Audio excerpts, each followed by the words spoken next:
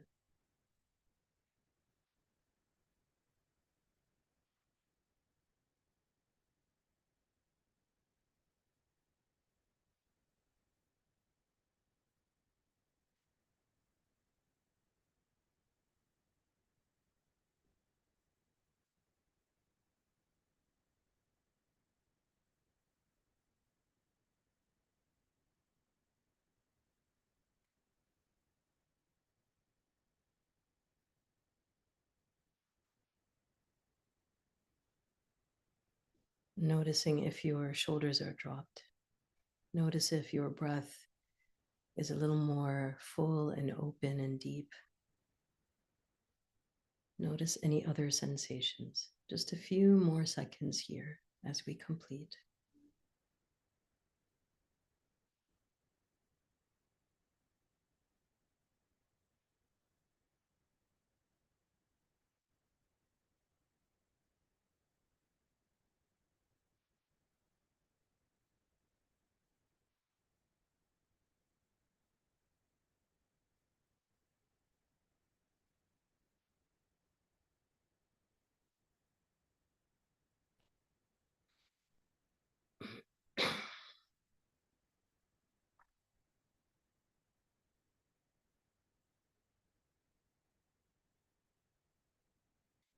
Inhale very deeply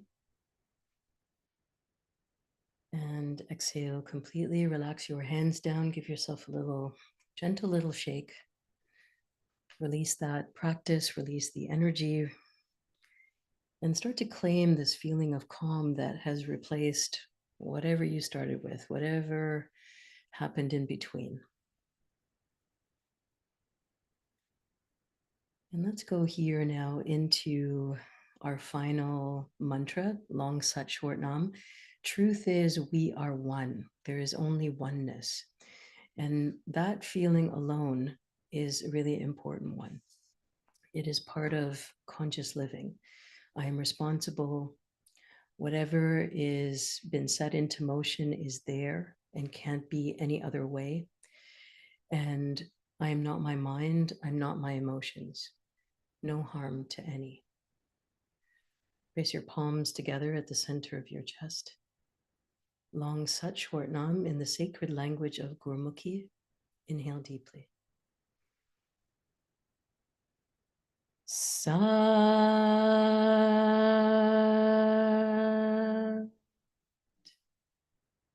Nam Sa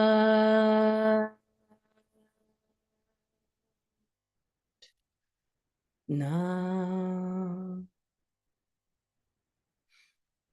Sa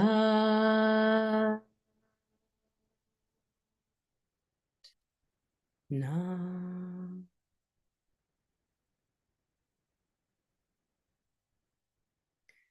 Please ground yourself, bring your forehead and your palms to the ground, closing off the energy of today's practice.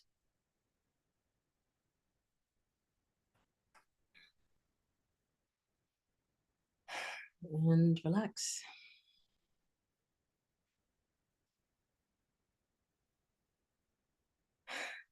I feel relaxed. How about you? Drop some comments below. Let me know how you're feeling now. Let me know what came through, what new ideas may have surfaced during that practice, what you learned about yourself, what you learned about Kundalini Yoga in those moments where we were practicing. And just a little reminder is that if anger is a recurrent theme, it's part of what's showing up for you now. This practice here, very simple, straightforward, I think it was 7 minutes in total, is an incredibly easy and effective way to start dealing with that, to uncover what's under anger, because anger isn't just anger alone. Generally, there's sadness or there's fear underneath there. And when you get to the root cause of what's happening, that's when the magic starts to happen. That's when you start to Be able to shift your responses in order to use your conscious cognitive mind. Okay, so how was that experience? Drop some comments. Let's see what's going on. And if you have questions about Kundalini Yoga in general, if you have questions about this practice or any other practice that you're working on, I'm going to stick around and see what you have going on and see what I can do to help. And remember, this is one way I can see your comments in the chat. And the other way to get live experience is to join me in Harmony Within, which is a group mentoring program for your nervous system to deal with and talk about this stuff.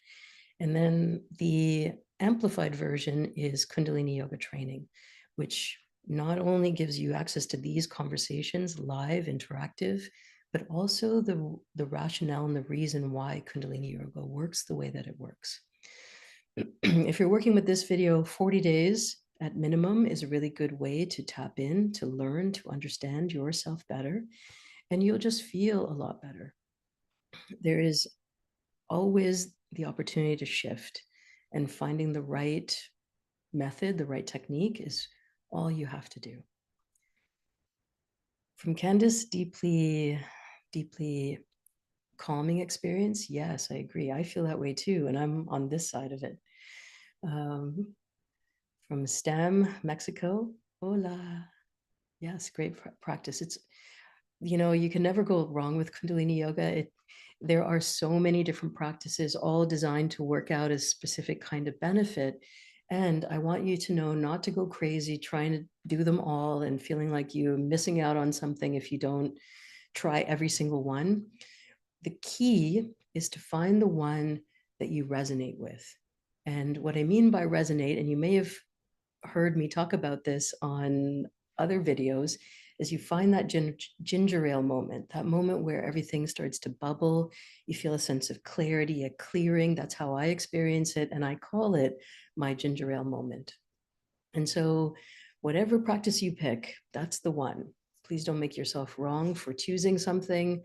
You may experience it and notice, hey, this is giving me a lot of benefit, or it's causing more anxiety, or it's causing me to more things to come up. I'm not in that place. Switch it up. It's all good. This is your medicine. Take it as you need it. Release in the chest area and warmth going back to the heart. Yes. Yes. Isn't that the truth? Is when we're angry, when we're frustrated, when we feel betrayed, when we feel discomfort or helpless or hopeless, these are all rooted in fear, and all of it can manifest as anger. So I'm so glad you had that. Thank you for inspiration, of course. Life habits, internal heat. Yes. Okay. So some of us now I'm switching over to the sister science to yoga, which is called Ayurveda. And Ayurvedic practices understand that all of us have a different body composition. And some of those compositions include temperature. So there are some prototypes that are cooling, some are heating, some are more phlegmy. I'm not an expert in these things, as you can tell. But what I do know is that if you have a certain constitution, there will be more heat in your body, and actively releasing that heat by cold therapies, by Sitali pranayam, which we did right in the beginning. And these kind of things where you're releasing anger is really healthy for your body in particular. Okay.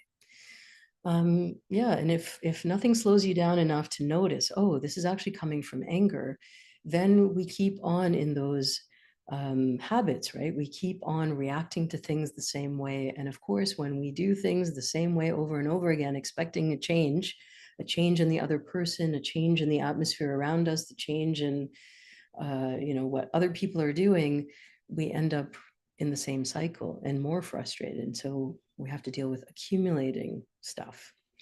So yeah, we're going to focus on the moment, take care of what's happening in the moment, and then broaden our window of tolerance, broaden our experience, and what our options are.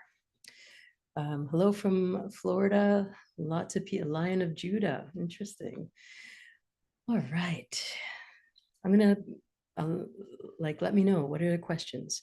I want to be here in a way that serves you. I want to be here in a way that offers you a connection. And so that you know, I'm not just a face on the screen. I actually am here live, wanting to gather with you, wanting to explore all of this technology with you so that you walk away with a sense of purpose and vision for your own life. You know, we've been trained to think about the future as tomorrow or a month from now or a year from now. But what if we were able to understand and think about ourselves and all that we're creating 200 years into the future, the 7 generations that will come in front of us, the ones that we are giving rise to, whether those are your own children or the progeny of your family's children. This is really important work. So as you do this for you, you do that for everybody around you, and you become a force for consciousness. And yes, yoga is epic. Kundalini yoga is epic, never fails every single day. There's something new, something I learn, a little piece that pops into place, and it's inspiring. And remember that these teachings are thousands and thousands of years old. And in fact, this particular time in our world history has been documented, has been spoken about. And you might have heard this as the age of Aquarius. And I'm going to be talking much more about this in Kundalini Yoga training, which is tomorrow, February 8th, 2025. And I'll share a little bit of what's happening. The ancient yogis predicted different epochs. Okay, so the previous one, and this belonged to the generation called the boomers, and previous to that, where social stratosphere was based on hierarchy. In other words, there were, you know, if you were a kid, then there were your parents, and then your parents' parents, and you didn't have much control or power or ability to influence things because you were the youngest or smallest on that food chain. And we started to, as we moved into 2010, I think the year was, we made that transition from the Piscean era, hierarchy, um, access to information, all of that being held in the hands of few. Think about legacy broadcasting, legacy media, where the only way you could have your voice heard was if you were famous or you were an actor or you were somehow sanctioned by those big entities. And the Aquarian age ushered in this time where everybody can share their voice. I mean, that's what's happening on social media. And so while I say social media, come follow me on Instagram. There's lots of really bite-sized, really important things that are happening there too. Okay, so my point here is that from relatively nowhere, you can have a voice and you can share your thoughts and your experiences, and you can influence and help a lot of people. And this is the beginning, that was the beginning of this Aquarian age. And part of this Aquarian age was, and you can see this, is time is speeding up. It feels that way. In just a matter of weeks, everything has changed. Our framework for looking at things, our ability to mobilize and make ourselves into community has to become more intensified. So the way to do that is to work on your nervous system. Because think about if you were a technical gadget, and we all are to a certain degree. And if you're glitching out and your battery is not holding energy or power, your screen goes blank every once in a while, how effective are you as a device, as a tool, as a technique, as a technology for moving things forward? You're not. And so that's a way to think about it, your nervous system. And when you working on your nervous system, batteries fully charged, all the apps that you use are working well. The things that you're not using, you discard from your phone, you delete, you block, you do all the things. You have this very efficient way of experiencing things. And that's what your nervous system, it's a good analogy for how your nervous system works. And Yogi Bhajan, not that I want to reference him very much, but one of the things that he said was Kundalini Yoga is here for this particular time in our lives. And I think that for whatever harm Yogi Bhajan has done, there is also a wisdom there. And I won't ever deny that. All leaders, all teachers have their pros and their cons. And one of the things that Yogi Bhajan predicted was there's this crisis time. And this crisis time requires us to work on our nervous systems, to come together, to have a shared sense of values, a shared sense of faith, and a bigger picture that we're working on. Because without that, to be honest, we feel singular, we feel alone, we feel isolated. And that's not a position of power. Okay. All right, some questions that are coming in. Is it true that anger is? And for some reason, Catherine, that whole question hasn't come through. So if you would put it in there again, then I can see what's there. What are the main benefits of having a Kundalini awakening? Okay, great question. And this is probably, I've addressed this before on a few different videos, but since it's coming up, I'm happy to answer it again. There's a lot of confusion about actually what is a Kundalini awakening. There's a lot of confusion. If you practice Kundalini Yoga, just like we did today, what you'll notice is the awakening is that moment where you complete your practice, where you go back into your daily life and you recognize and you realize, oh, I'm not so stressed, I'm not so tense. Actually, I can come with a new solution to this problem that's been sitting there for a while. To me, that's a Kundalini awakening. That is working with your spiritual energy to engage in a ritual, a practice, a methodology, a technology to allow your hormonal system to rebalance itself, to bring consciousness back. That to me is a Kundalini rising. And that's Kundalini awakening. So, how valuable is it? How important is it? You tell me. What's more impactful, to be unconscious and unaware, or to be awake, alert, alive in your own life? Which one is more helpful? Which one is more dangerous?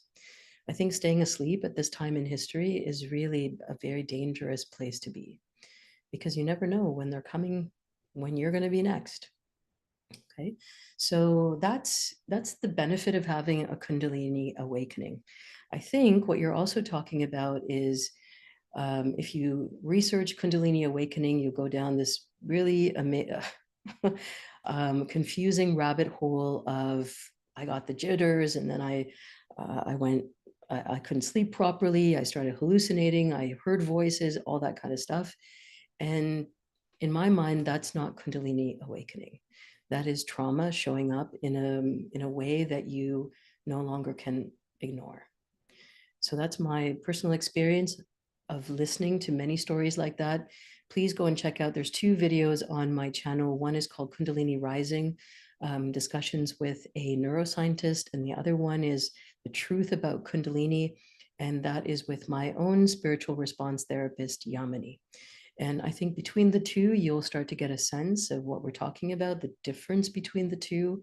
And I would say too, that striving after something, going and pursuing something, I really want this awakening, gets people very confused. And it takes them off the mission of, I want to feel better, look, show up better in my life, and turns it into this one and done type of experience. And Kundalini awakening spiritual energy is not a one and done. It takes practice to be spiritually, emotionally, mentally, physically ready to show up differently in your life, to have those light bulb moments, embrace them, and do something different with it. Okay, so I hope that's clear, and I hope that's helpful. Is it true that anger is related to the liver? Yes. There's specific things for a liver that will mitigate harm. So anger, there's a couple of different ways to look at it. I've also heard of anger as residing in the kidneys, as in we get pissed off. So if that's the case, then we want to do Sufi grinds. We want to do movements that help to flush out the liver and the kidneys, drink lots of water, be hydrated, vocalize your experience, don't hold it back, take walks in nature. Like, I'm talking about very simple things. And then if it's deeply rooted, anger, deeply rooted injustice, because remember that anger is also triggered by injustice, then finding a good community to talk that out with, a good therapist to talk that out with, is really important. And if you're looking for those resources, check the description box. You'll find lots of different ways that you and I can work together.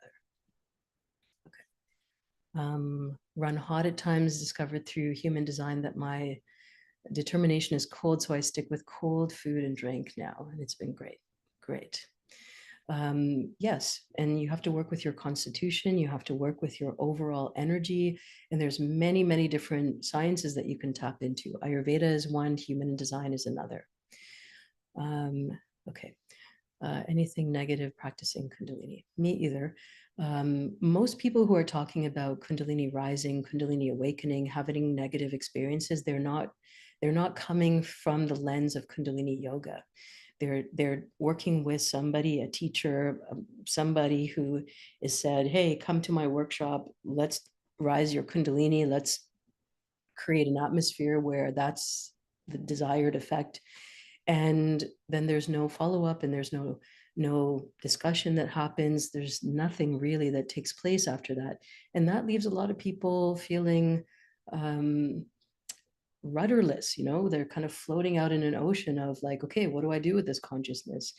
And without any preparatory work, that's not necessarily the healthiest way to go. And again, I don't know what that is. I know that in Kundalini Yoga, we're working on consciousness. And me too. I've never had anything negative happen as a result of a Kriya. What does happen is, the bullshit I've been telling myself or the lies that I've been told, that starts to come up, and that's not very comfortable.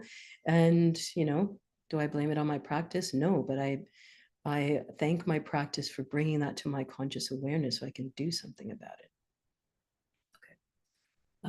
Yeah, they've all been okay. So people dropping comments here that practicing Kundalini Yoga has been helpful. Yeah, agreed. Spiritual weekend. I've had a spiritual awakening several years ago, but I can't get myself to meditate. Ah, I know. I know. And I think that there's a bit of misnomer about meditation, and that is you have to sit down and close your eyes and be quiet for 20 minutes and have nothing come through your brain in that time. And I think that is probably the most dangerous aspect of any conversation regarding meditation. Sit down, close your eyes, clear your mind. Friends, I hate to break it to you, but you can meditate while you are showering, while you are walking your dog, while you are washing dishes. You can have a meditative moment where you're sitting quietly contemplating your breath. It does not have to be onerous or something that you beat yourself up over. Okay. Every single one of us has an activity in our own lives where we start to feel like timeless, where, you started crocheting, or you started knitting, or you started drawing, or you started doing something, running, where it felt meditative, where you felt like your mind was focused, you felt aware of yourself, and you allowed thoughts to come through that you may have been pushing aside.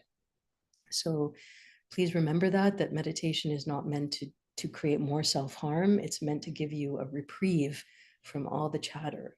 And part of reprieve from the chatter is to actually notice, oh, this is what I'm thinking about. This is what's going on inside of my brain that I keep trying to avoid or ruminating with.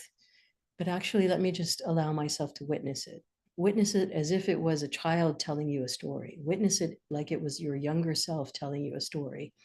Witness it like it was your bestie telling you a story. What would you do? What would you say? How would you show up?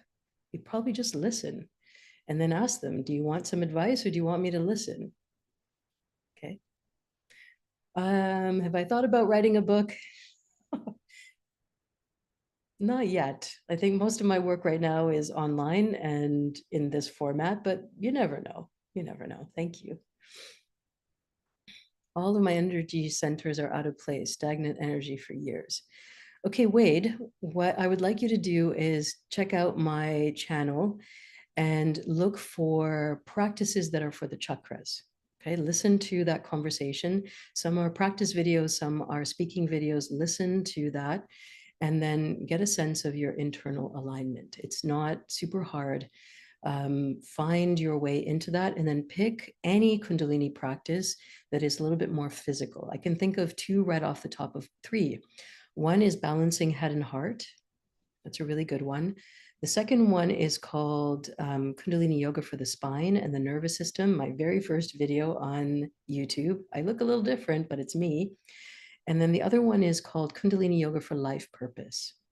Those three in particular come to mind because they are full body movement and they're designed to instigate change, to allow you to get that stagnant flow moving. Okay, so I would highly recommend those three and see where it takes you. You know, pick one, 40 days, pick the next 40 days, the next one, 40 days, and be with that. And now that you identified there's old stuck energy, you could do something about it. And I want you to. Okay, we're here for it. Great. Practicing has helped me more towards positive changes and recognizing and break patterns. Yes, yes. And that's it, right? We all need that little bit of time on our mats with ourselves, with our own life experience to come to that aha moment. And that's it. That's all. The amazing part about Kundalini Yoga is that there's a protocol. I'm not pulling this stuff out of nowhere. It's documented. It's been tried, tested, true, studied at universities all over the world, Harvard, University of Southern California, University of Toronto. I mean, all these places have rigorously tested the benefits of Kundalini Yoga and shown positive impact. Okay, so the only thing that's missing is your ability to tap into it. Kundalini probably saved my life. Once I discovered it, there was no going back. Yes. Best and most powerful way to change energy that I know of, thanks to all the wise, powerful yogis. Yes, you're welcome. I feel the same way. I've tried lots and lots and lots. And in the world of wellness and ancient practices, I think martial arts is right up there, codified, offered through teachers, through a very practiced lineage. I mean, that makes a difference. It's not just made up stuff. It's not coming out of nowhere. It's not been tampered with.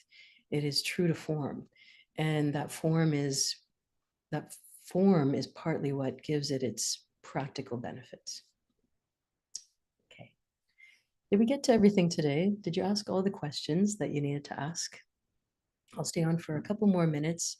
Shout out some more love. Tell me where you're coming in from. Tell me how long you've been practicing Kundalini Yoga.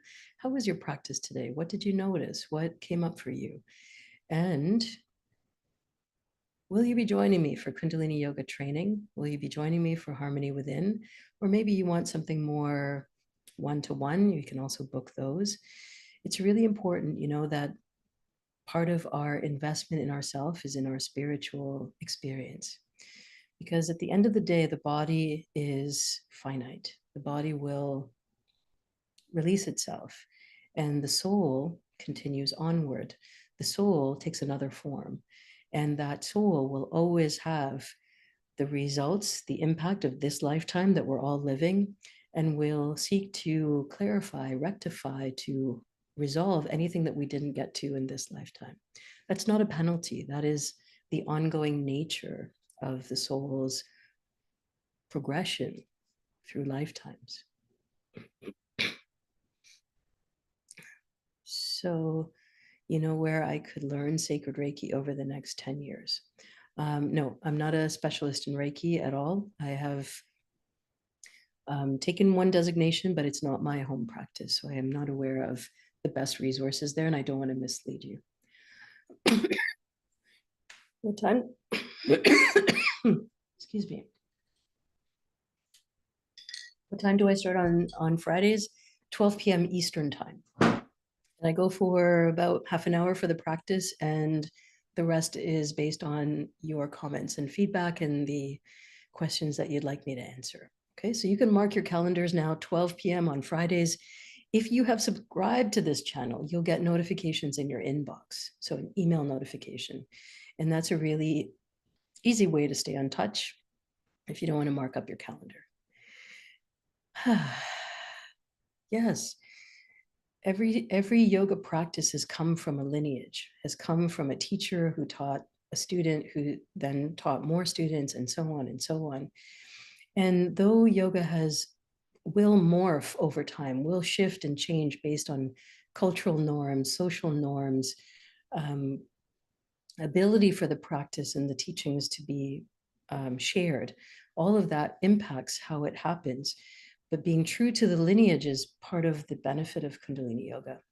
So again, I just want you to know that I'm not making up any of that stuff. I have reference books. Here's the one I'm using for today. And all of this has been documented. What you will find, the creativity that you will find, is how do I approach it? Me as a teacher, how do I talk about it? What have I learned through it? How do I help you to gauge your breath and your pace and the intentions that you set? And then how do we collectively understand the experience that we just had? Right? So there you go. Lots of love, everybody. I'm so glad you were here. I'm going to be doing this every Friday, 12 p.m. Eastern Time.